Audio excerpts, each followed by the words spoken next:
वर्तमान मोर गल्पटी चित्रांगद एवं विचित्र बीर्जंकर किपरि विवाह है से विषय मु किछि कहली। सत्यवती एवं शांतनुकर दुईटी पुत्र तांकर नाम चित्रांगद एवं विचित्र बीर्ज सेमानंकर शिक्षा धनुर्विद्या ए सबु भार भीष्म नहीं एवं भीष्म शिक्षार ए दुई जन बहुत वीर हो जाते। शांतनु मरी जाइथिबारु सत्यवती शांतनु को एमानंक विवाह पाई झील देखा कहले। सेतेबेले स्वयंवर प्रथा प्रचलित थिला।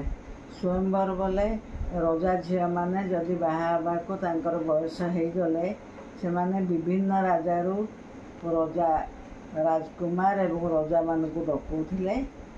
मंत्री तांकर गुण गारिमा राजजेमा मानक आगे कहूथिले एवं राजजेमा मानकर जहाँ को पसंद है ताकू से माने विवाह करुथिले।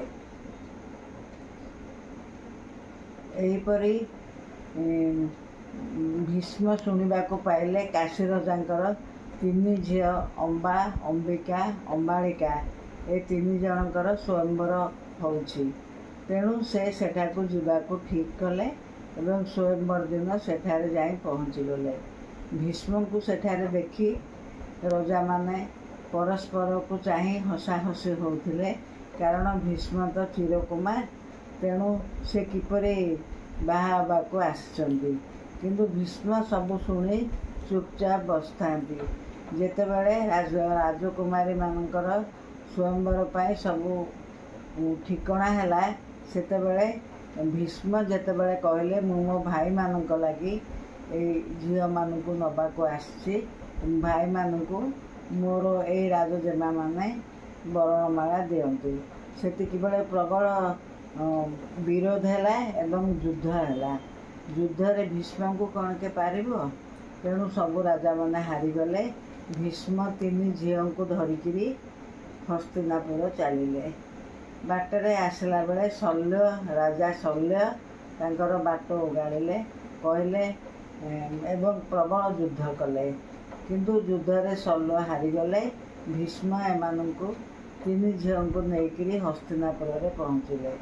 सेठारे चित्रांगद एवं विचित्र बीर्ज विवाह ठिकणा कला बेलू काशी रजा झील बड़ झील अंबा आसी कहले हे भीष्मदेव मु शाल्यों को पति भाव ठीक करी किंतु आपण मते धरी आनिसंती मते शाल्यों निकट को पठाई दियंतु। भीष्म कहले मते आगुरु कहीं कहलने राजकुमारी वर्तमान मु पठाइबार व्यवस्था करुछि। सांगे सांगे से तांको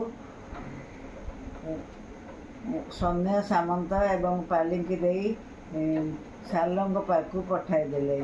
शाल्यो सेठारे अंबा को देखी कहले जे मोर कि सम्मान रहिला तुमको तो भीष्म समस्त आगे मत पराजित करके नहीं गले मु तुमको विवाह भी पारिबी नहीं।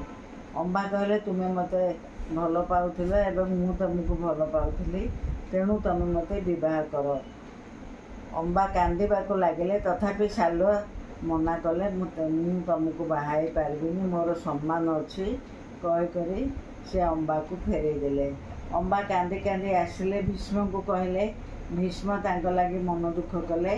मन दुख कले तो हेनी से तांकर दुई भाई की कहले जे चित्रांगद विचित्र बीर्ज तमें माने अंबा को विवाह कर।